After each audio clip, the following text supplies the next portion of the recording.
Welcome to our channel. Today we how to install Hotbit Exchange easy tutorial step by step clearly. To start, open your preferred web browser on your device. In the search bar, type Hotbit Exchange and press enter.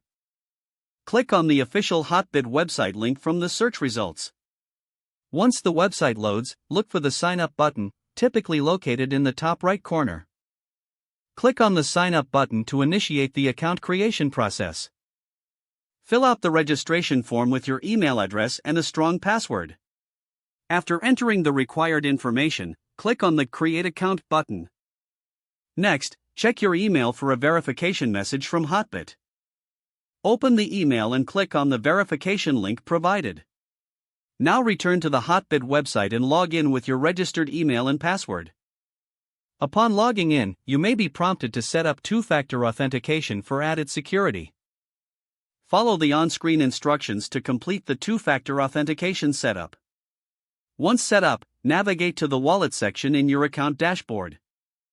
Here, you can deposit funds by selecting the cryptocurrency of your choice. Click on the Deposit button next to your chosen cryptocurrency. Copy the deposit address or scan the QR code provided. Open your external wallet where you hold the cryptocurrency. Initiate a transfer to the deposit address you copied from Hotbit. Confirm the transaction and wait for the funds to appear in your Hotbit wallet. After your funds are deposited, navigate to the Trade section on the platform.